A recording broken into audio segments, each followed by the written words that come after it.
did it, though. Welcome back, everybody, to Real Southern Football. I am Cole Neely. Please follow me on Twitter at dcoleneely. Seriously, go do it. A lot of great things are going to be happening this football season. We're speaking things into existence. It's just going to happen. I don't know how, but it's going to happen by the grace of God. Welcome back. This is Season 2, Episode 2. I know it has been about, 3-4 weeks since I last put out an episode. For good reason. I've been busy, as every adult will probably be. But yeah, I've been busy. I've been doing a lot of different things. I just had a birthday, just turned 23. Crazy to say that, right? Not really. But yeah, a lot of great things are coming. There's some things I'm gonna allude to towards the end of this episode where you'll see. But this episode will feature Coach Cronic. It's interesting. It's a really interesting episode talking about Mercer football. We talk about Jason Pogue, who was picked up by the 49ers, which they have a solid offensive line. So he's in a really good position. Hopefully he'll shine. I think he's a talented football player. Personally, I feel like he was more of the Jacobs Blocking Award winner than somebody else that I will mention a little bit later on, that me and Coach Cronic will kind of flirt around those lines. We'll say the name, but we won't talk bad about that person. And by that person, I mean Cole Strange. Cole Strange is a really good football player. Watched him in the Senior Bowl. A lot of guys were a little bit shocked that he went that early. Some were really happy. Some were perplexed. That happens. I love it for the SoCon. I'm happy for Chat. I'm clapping up for Chat. Got a first round pick. Hey, look, that's a great recruiting pitch if you're Chattanooga and especially if you're in the transfer portal in high school. It's just like, yeah, come to our school. We had a first round pick. He was an offensive lineman, played against all these big schools, kicked butt. Jacobs Blocking Award winner. Just a great stud. Just a stud, all right? Just a stud, okay? That would be my recruiting pitch, honestly. I mean, how can you beat that? First round pick to the Patriots? Come on. Just come on. But yeah, so really great episode that's coming up. I do want to talk about a tweet that I saw, I want to say on the 23rd of May from FCS Nation Radio. Really great Twitter account to follow if you like Southern Conference football, if you're a Citadel fan, if you don't like Furman, or just curious to just hear perspectives about college football. I think FCS Nation Radio is a great account to follow. I'm going to put that tweet up. We're going to have that tweet up, so you'll hear me talking over it. But the tweet was, and I'll read it word for word here. First in series predicting order of finish in each FCS conference. SoCon up first. So at number 1, he has ETSU. Number 2, Western Carolina. Number 3, Chattanooga. Number 4, Mercer. Number 5, the Citadel. 6, Furman. 7, VMI. 8, Sanford. 9, Wofford. All right. Here's the thing about this. And I'm not going to predict who I think will win the conference right now. I think that's a discussion down the road when we kind of look at the schedules and then we predict winners of those games. And by the way, I actually predicted really well for my first time ever predicting like Southern Conference games. I think I was like 70. I think it was 80% plus maybe. I don't know. I got to go back and like pull that back up. But I predicted that pretty well. Okay, I had a really good indication of who was going to win most of those games. Unfortunately, I was wrong about the winner of the conference, but one of my dark horses won the conference. It was ETSU, who had a solid playoff run, and they got to North Dakota State, and North Dakota State did North Dakota State things. All right, but I just want to dissect this. So if I understand this is his first in series predicting order, who will finish where in the SoCon, but I'm going to just kind of change this around a little bit. So what I'm about to say in my list will feature who's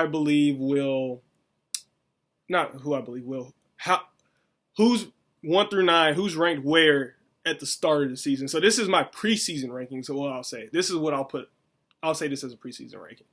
That way, no one gets muddy, no one gets upset because, you're saying that so-and-so beat us out or so. I don't want to get on all that, all right?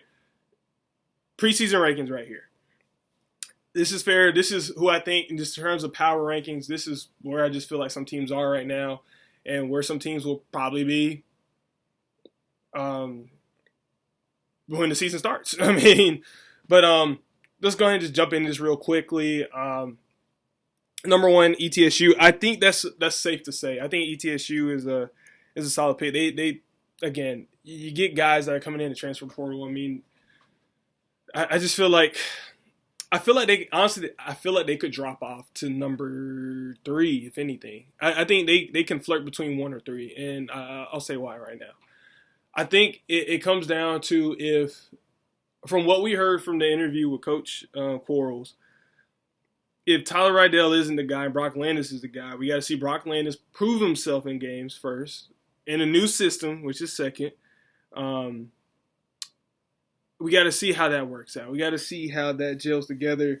I think they're pretty good on offensive line, if I'm not mistaken. That's what Coach Quarles had said. So a lot of great things with that team. I think they have a lot of pluses, a lot more pluses than they do negatives. So I'm willing to agree that I think they'll start off the season at 1, just because they're the reigning champs. I feel like you have to put the reigning champs at 1. I think it's only right. That's the respect that they deserve. Now, will they stay there when the season ends? I don't know. Will I predict it at some point? Absolutely, I will predict it at some point, but not right now. So I'm gonna keep them at 1. Number 2, I'm gonna keep Western Carolina there. I just think they're a team where they've been balling, dude. I mean, they came alive late in the season, and if I'm not mistaken, they had Chattanooga's number. I mean, they're a team that they can be they can be pretty good. I mean, you can't sleep on them. I think they're a really talented football team. Their new head coach, he's doing some great things, and hopefully we'll get him on the podcast at some point. But I mean, he's killing it over there in Cullowhee right now. So I'm gonna keep them at 2. I mean, they have a lot of positive things going on there. He's really changed that culture there. All right, number 3, I'm going to put Mercer there. I think Mercer is more than capable of being number 1 by the time the season starts, but by the time the season ends, excuse me, babbling. By the time the season ends, I think Mercer can be that number 1 team. I think they're hungry, as you'll hear later on in this episode. They want to compete for they want a conference championship. They were this close. They tasted it, and they just didn't get it done, unfortunately for them. But I think I like them between that 1 and 3 spot. I think they're interchangeable with ETSU. I think Western Carolina solidified themselves as a number 2 team. I don't know why I feel like that is, but I just feel like that's the reason. I feel like they're meant to be there. I don't know why, but I just feel like they're meant to be there. But I feel like ETSU and Chattanooga can be interchangeable. So yeah. So number 4, not Chattanooga, but ETSU and Mercer can be interchangeable. But number 4, I'm gonna put Furman there. Number 4. Again, I really like what my school has done this past offseason. And I'm not saying this as a Furman fan or as a alumni. I'm not saying it as any of that, okay? I'm saying it as somebody that's actually paid attention to this team, seen how they've grown. I think they have a lot more consistency at quarterback. I think that was the main concern that they had last year. They didn't have a lot of consistency at that spot. I think Jace Wilson's going to be the big solution for them. If not, they have 2 guys that are coming in. They have one transferring in from Presbyterian who's throwing the ball a lot. So I think they want to get more into throwing the ball. I think the new offensive coordinator, Justin Roper, I think he's gonna really change the way we've seen Paladin football kind of work in past seasons. I really like their run game. Dominic Roberto, 6 games and over 600 yards rushing. That's incredible.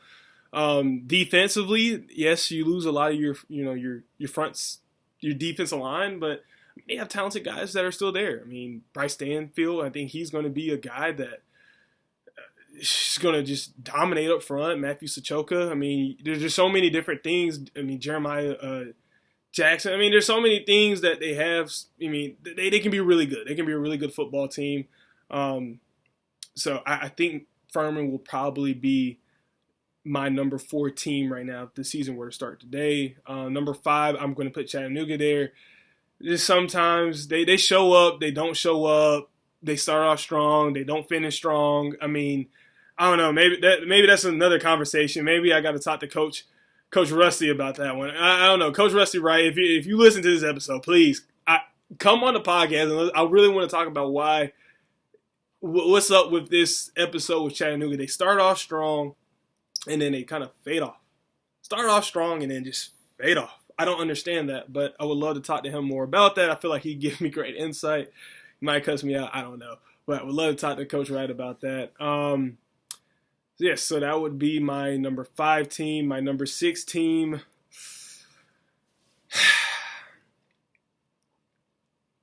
I'm going to go with VMI.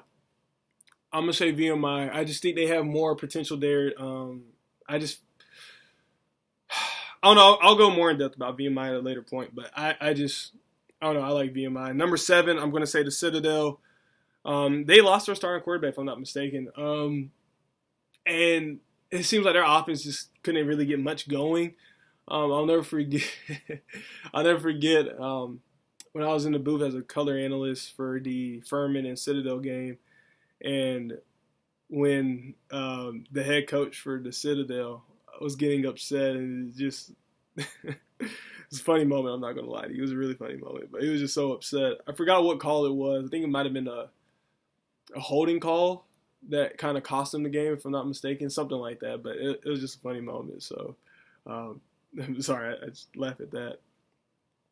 Sanford, I think they're 8. It's going to be interesting how they respond not having Liam Welch there and the type of playmakers that can fill the spots of Montreal Washington, who is now with the Denver Broncos. Congratulations to him. He got drafted in the 5th round. So, hey, Sanford, Chattanooga, I don't know what you guys are doing, but you're doing something right. You're putting guys in the NFL. And then 9, those puppy dogs, Spartanburg, man. They're going through it. If I had to say a coach had a hot seat right now, it is definitely the one in Spartanburg. I feel like his seat is pretty warm right now because they have not been very good. I feel like, and I said this I think last season during the podcast, is that it felt like more he was riding the end of that coattail Coach Ayers teams of the guys that he drafted, and here we are now. It's not looking very good. And they could change all that. Don't get me wrong. I'm all for improving. Things change in the offseason. I mean, you could be the worst team in the conference. Next thing you know, you're the best team in the conference. I mean, look at Western. They're one of the jokes. It's one of the jokes. VMI been a joke of the SoCon for a long time. Spring season that now we can say was a little bit of a fluke. Turned it all around. Western, they could potentially be one of those teams that turn it all around. But Wofford could be too. But I'm not very confident in Wofford. I don't think that they are. I think it's going to be a struggle. I think it's going to be a time where they're going to have to regroup, and they're going to have to get things going. I mean, they may perform well. I don't know. I don't know. There's a lot of injuries that kind of hurt them early, and they started the season not terribly, but it just got hard for them to kind of put together some wins. So I would think that seat is a little bit warm at Wofford. That seat has to be a little bit warm at Sanford, and I know that seat at the Citadel has to be a little bit scorching right now. But I think what saved that seat a little bit, cooled it down a little bit, was beating Wofford. So if I had to guess, but yeah, those would be those 3 teams that I think the seats get a little warm. But preseason rankings right now, definitely ETSU at 1, number 2 Western Carolina, 3 Mercer, which can change with ETSU. I feel like those 2 teams can flip flop. 4 Furman, 5 Chattanooga, 6 VMI, 7 Citadel, 8 Sanford, 9 Wofford. I think that's just a safe pick. So FCS Nation Radio, thank you for posting that tweet. Because I really wanted somebody else. I wanted another opinion. So, I appreciate that. We're going to get you on the podcast at some point because I really want to know where this hate for Furman stems from. I understand you probably I think he went to the Citadel, maybe. I don't know. And that's a conversation we need to have. But yes, a lot of great information with Coach Cronic and a lot of great things to come. So stick around for this episode and also pay attention to the very end of this episode because it is teased for some things to come for next episode. So stay tuned. All right, Coach Cronic, welcome. It's weird because the last time I remember talking with you was back in 2018. You were getting ready to go to Lenore-Rhyne. You were leaving Furman. I think that was the last time we had talked and spring press was just getting started. So how have you been since then? I mean, a lot of great things have happened to you, obviously, but how have you been? Good. Family's good. I mean, it's been a wild ride a little bit, but but I guess it was kind of a quick deal because I think we played Wofford in the playoffs there at Furman. And then literally the next day, they wanted me to come interview there, and it was just 3 days later, and it was I was working for Lenore-Rhyne, so it was hit the ground running.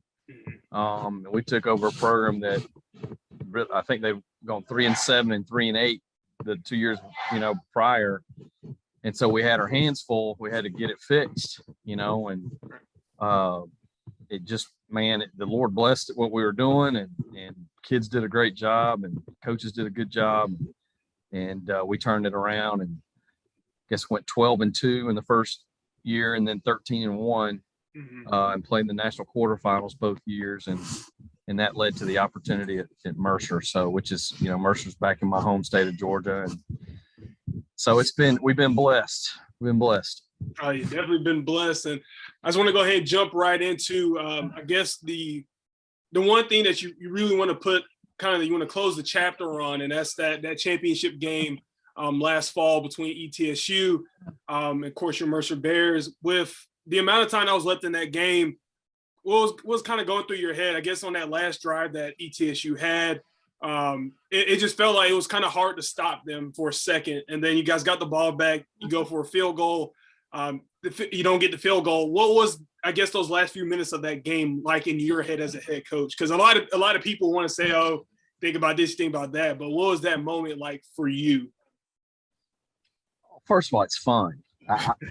I enjoy the competition, and it was a great football game. It was East Tennessee, a really good football team, and it was a conference championship game. It was a playoff caliber game, and it went back and forth, and it was momentum swings, and they have a great looking team, and our kids we've gotten we've improved and got better and believing in ourselves, and it went back and forth. I think we'd taken the lead there. And then we had a couple untimely turnovers in the fourth quarter, but we still had a chance. They scored, and we still had, I think, about a minute and a half or so left when we got the ball and down by 3. And we went we went down the field. We put a good drive together, and you're just trying to, I think a lot of times people if you'll just be almost patient in those situations and just manage it and just try to give the kids something they can execute. And I thought our kids did. I thought we moved down the field. We stalled there on about the 30-yard line, I guess, maybe 27-yard line, something like that. I don't remember exactly. And we just barely missed a field goal. I mean, it literally, he just, and that kid had a good year for us, and he just missed it just a little bit, so we needed to make one more play. But it wasn't our time yet. Sometimes you just gotta be thankful for how far you've come, because the program at Mercer was not in good shape, I guess. When I got there, they never really had never had a winning record in the Southern Conference. And we're 11-5 in the Southern Conference since I've been the head coach there. All those games were in one calendar year, So because we had the spring season and so we've come a long way. So while you want to win that game and you got to take advantage of opportunities, you still got to look at how far you've come and learn from it.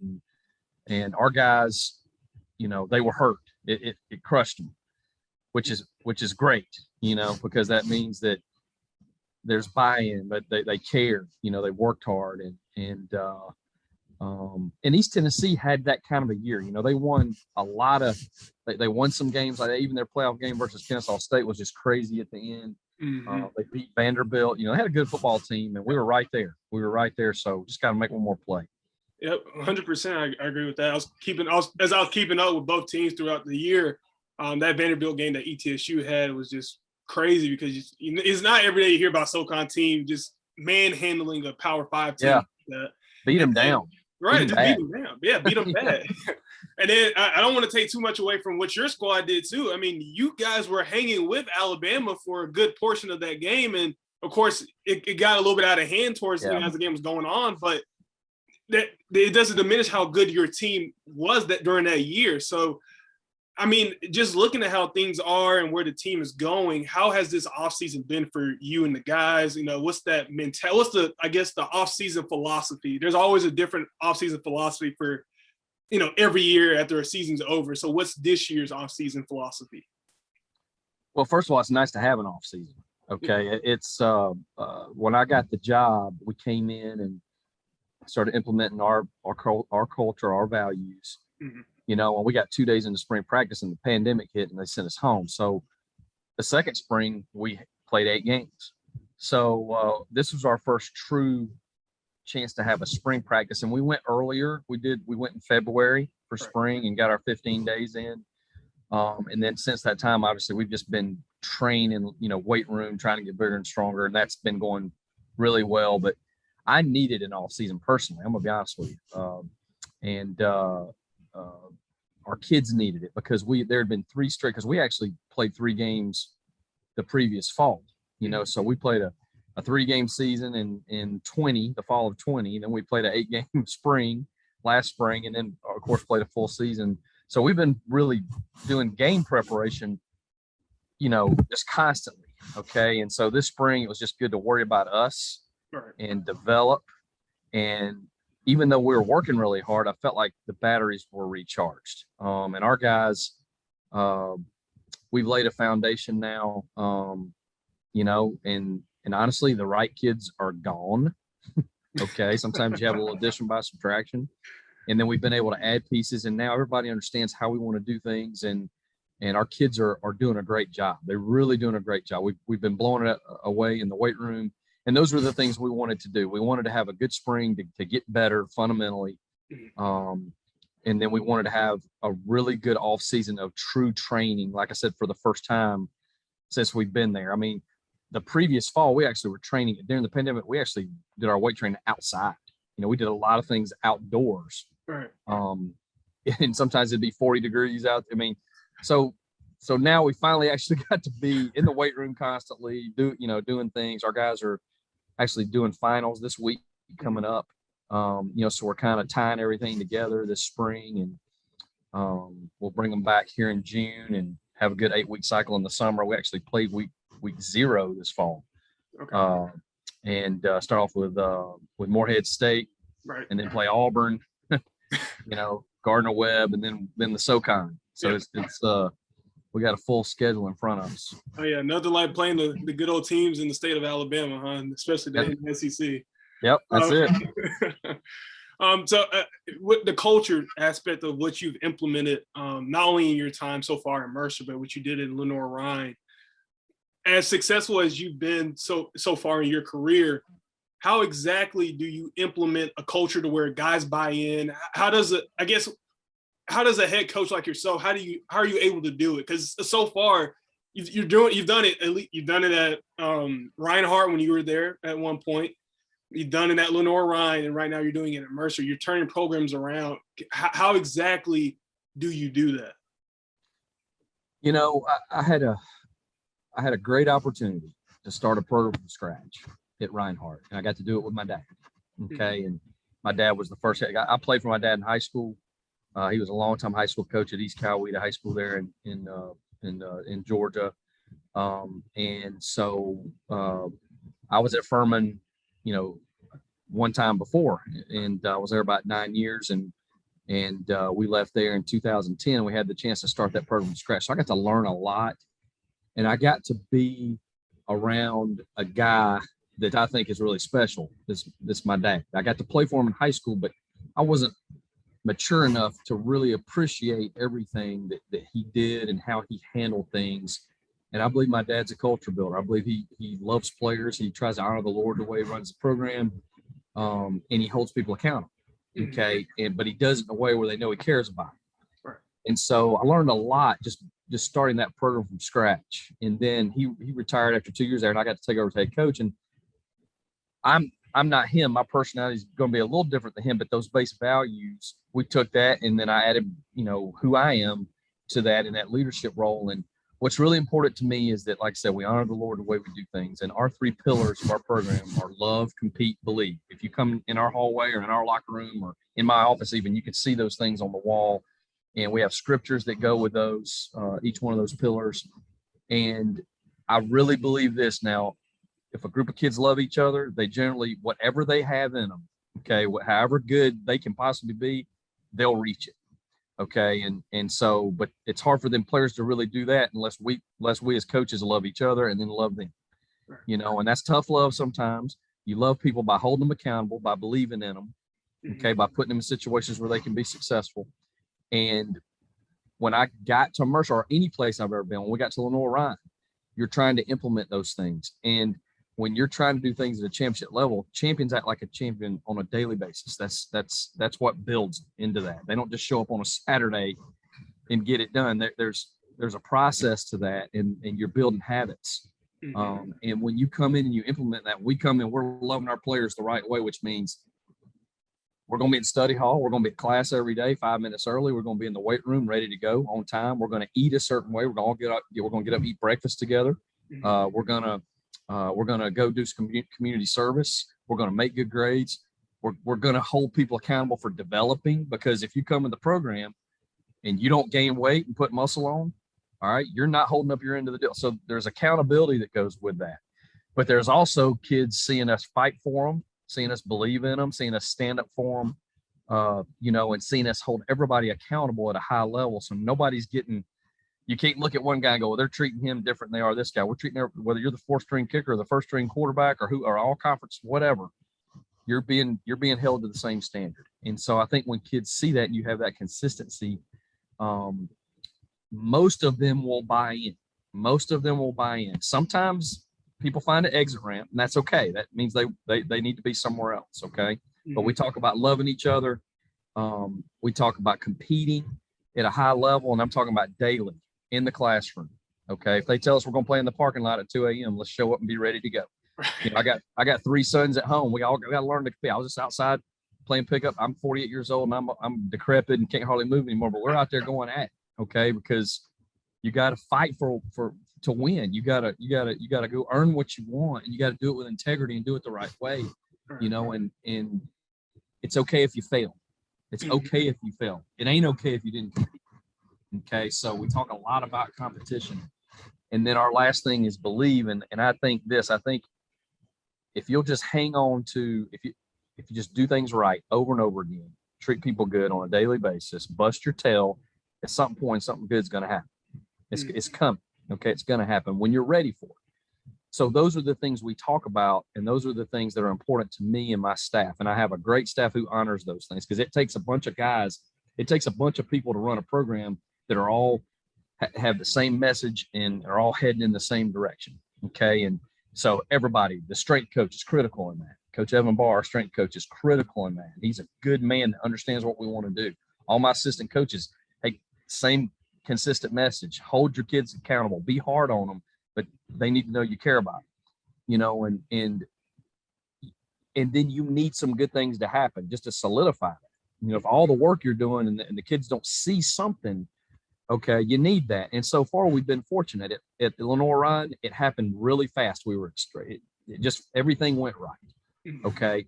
Here, we did it during a pandemic, which I'm proud of a lot of people, because it was difficult. It was a pandemic and all the social issues and a lot of things going on that are hard, and a lot of our guys hung in there, and now they're seeing what happens for them when they do things the right way, when they show up every day, when they care about each other, when they compete their tail off, and they just believe doing right is going to get them there.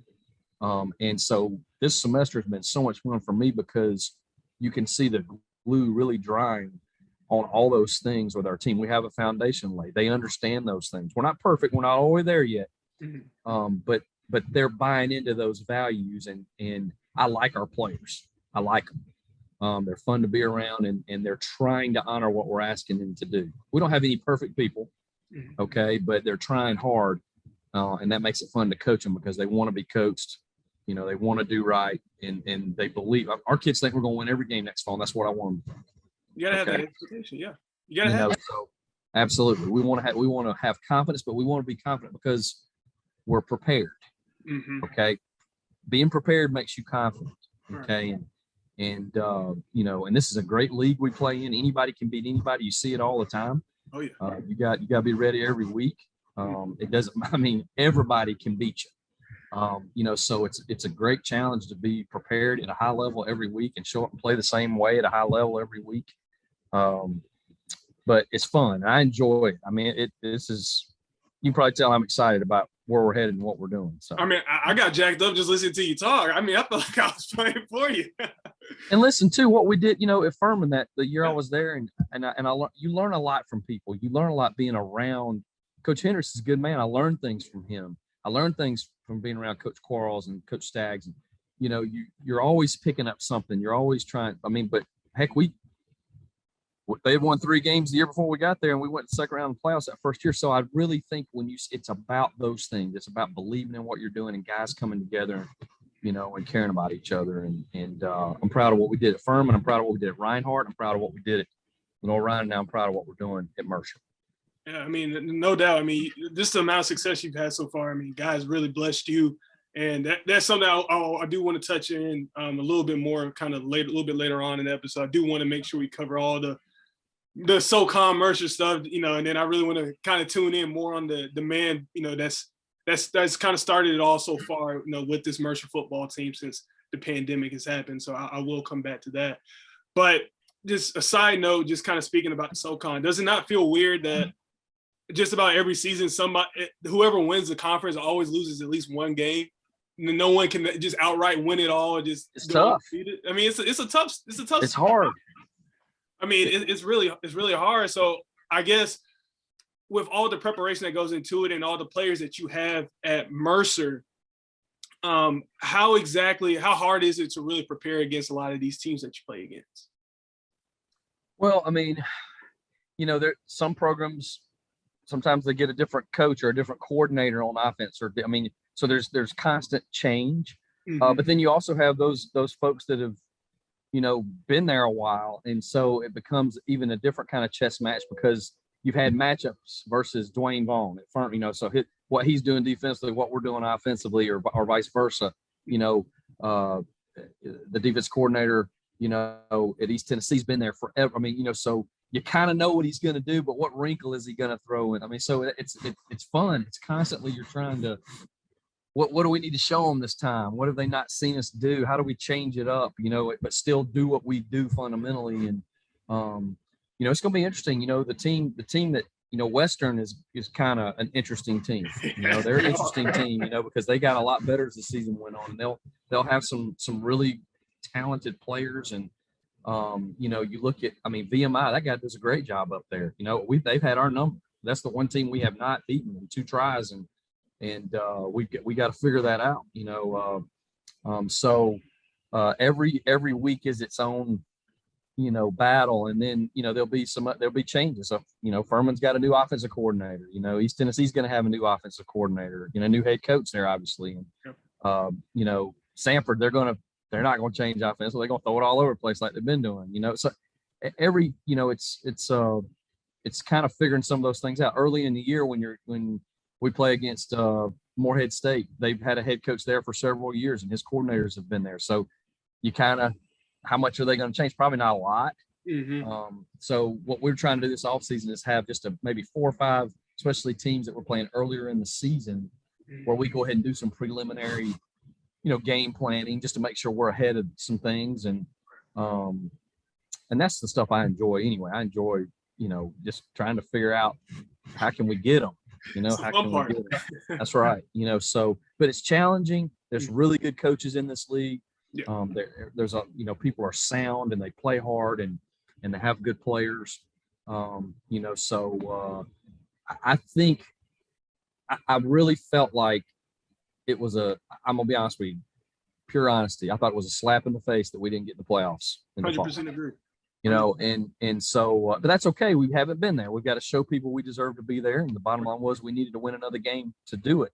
But I think this is a good league, and I think everybody's chasing North Dakota State. Everybody's been chasing James Madison. Now James Madison's moving up, so that'll change some things a little bit. But I think this is a good league, and I think this is a league that can do some things in the playoffs, and that's ultimately what we want to try to do. Yeah, I agree. I mean, I really did. I felt like you guys got snubbed. I mean, the way you guys played ETSU, how you played every team in the conference. I mean, there's no reason why Mercer should not have been in the playoffs. I 100% agree with you. And I do want to talk about one of your players that just got picked up by an NFL team yesterday, Jason Pogue. Probably one of the more electric offensive linemen in this conference. Myself personally, I feel like he was the best offensive lineman in the conference. I felt like there was no question about that. But I want to talk a little bit about his journey, because he was at Lenoir-Rhyne with you at one point, and then he transferred when he came to Mercer. What was it like watching him kind of grow into the man that he's become, the player that he's become? Yeah, I mean, I've known Jason for a while because he played at Fitzgerald High School, okay, and Coach Jason Strickland was there, and they always brought their teams up to our team camp at Reinhardt, and they ran some. I've got a little bit of a base in the wing tee and some of the things we do on offense, so they were a wing tee, and so they were kind of a wing tee pro. So Coach Strickland and I had a lot of things in common. We enjoyed spending time together and learning from each other, and they would always come to our team camp. So Jason was up on our campus there, and he was a really good guard in high school in that system. He had to pull a lot, and he was very explosive and could run for his size. He actually went junior college out of high school as a fullback. Okay.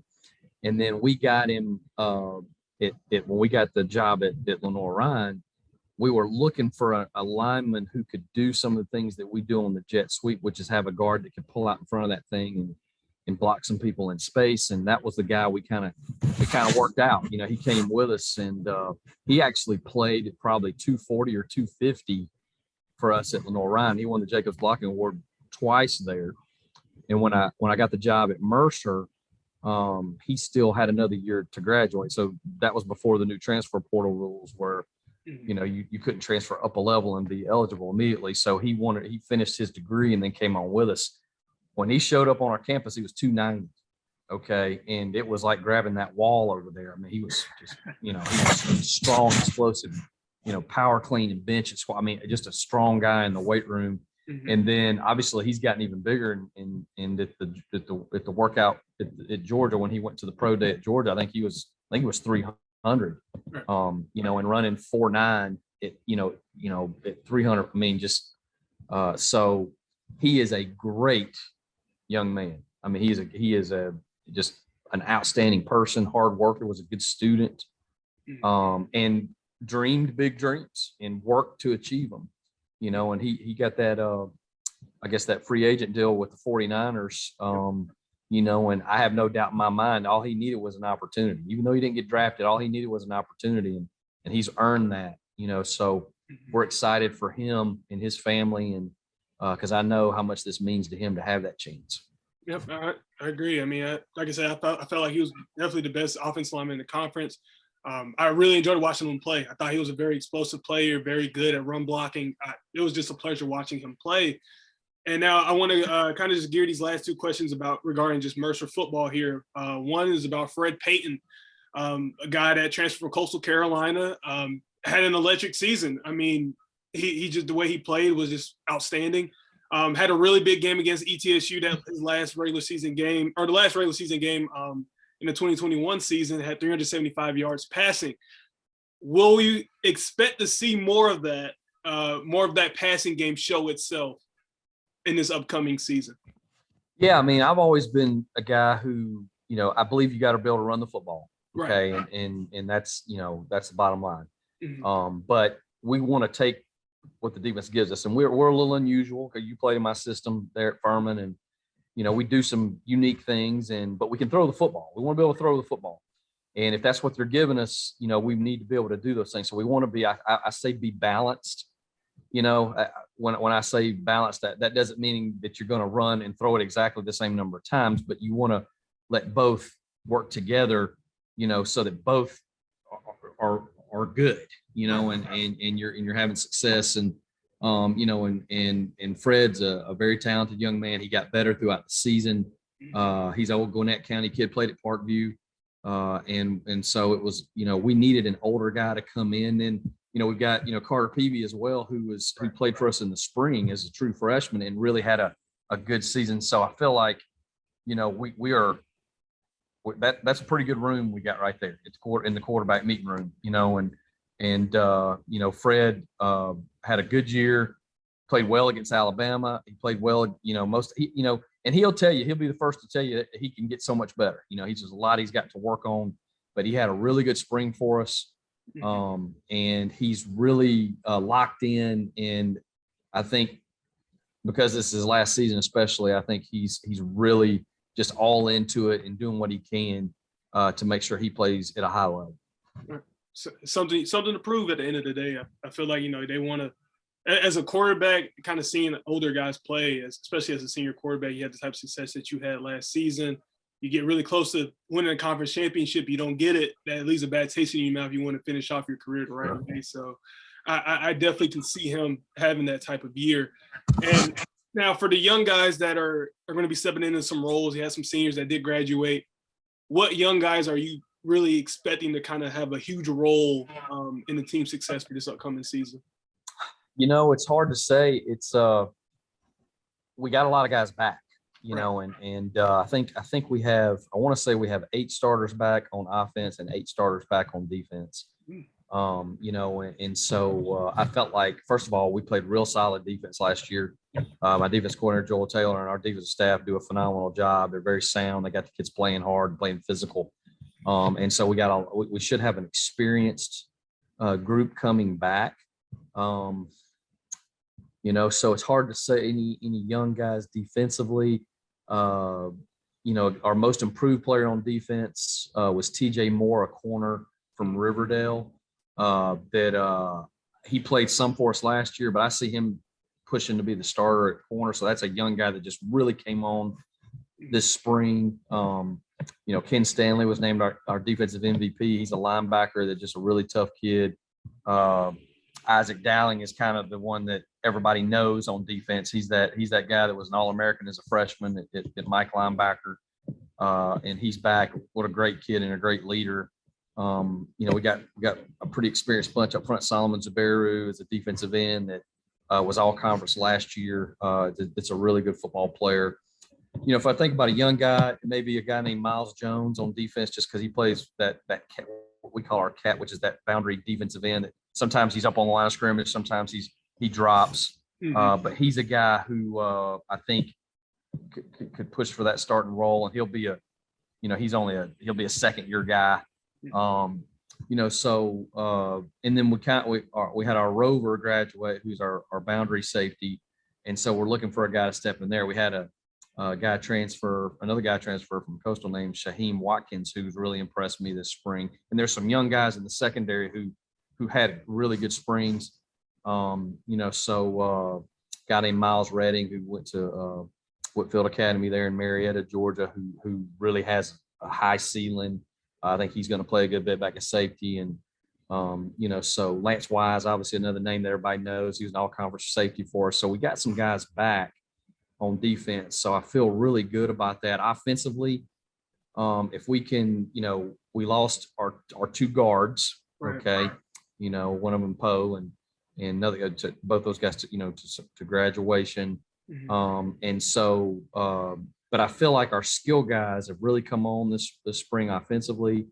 We've been able to improve our team speed. I think we have some good backs to hand it to. So yeah, I feel good about our tight end room. We just got to keep getting better. If we can really, the thing that takes the longest time, in my opinion, when you're trying to really get somewhere is the offensive line. It just takes time. Yeah. Because we had to, I'm gonna be honest, we had to flip that room when we got there. That was a room that was not very good when we got there. And so we've about flipped that room. I think there's one guy left on the offensive line that was with us when we first got there, John Thomas, who's a really good football player at right tackle. And then everybody else is guys that we brought in, and some of them are just second-year guys still, so we still got to continue to improve there, learning how to play together as a five-man unit, getting bigger and stronger. That just takes a lot of experience and time. Those receivers, man, you throw a freshman out there at receiver, tell them to run deep, and that's not as hard. But when you got those five, you know how it works. Those five linemen, you played some as a true freshman. Yep. You're not ready for that. It takes some time, man, because you got all this stuff coming at you, and so I feel like that's the area where if we continue to improve up front offensively, that's going to be the key to our season. But I feel good about that because those guys had a good spring and they got better. Mm-hmm. Well, I see. I don't know. Hopefully, time doesn't cut us off, and if it does, hopefully we can jump back in because I really want to get into the kind of more personal part of you. Not too personal where we're getting too deep, but just enough because I feel like there's so much about you that a lot of people do not know that I was fortunate enough to really kind of learn in that 1 year we got to spend together. And that's really just how Christianity has really shaped your life and how you have used that, not really, I don't want to say used it, but how you have allowed it to influence, the players around you, the coaches around you, and how you've been able to let God's glory shine through you. So how has that been able to shape your life as much as it has? Like, when did it click for you? Unfortunately, time did cut us short, but that's okay. The second half of the interview with Coach Cronic will be dropping next week. And just the amount of information that we talked about in terms of NIL, transfer portal, just guys that could be leaving too soon. And there's also a time when it's right for guys to leave. We talk about all those things in the next episode, in the second half of that interview. Also, in our next episode, the intro will be a little bit different. We'll start off with an interview with, well, not really an interview, but just a talk with one of my old teammates from my high school days. So shout out to the Sandy Creek family. Shout out to Coach Murphy. I'm going to give him a shout out. Garvin, all of those guys at Sandy Creek, shout out to them. We're going to talk for a little bit, and we're going to maybe tease some things to come. Maybe. Who knows? But I will see you all next week. Thank you guys for watching and listening. This is Cole Neely signing off.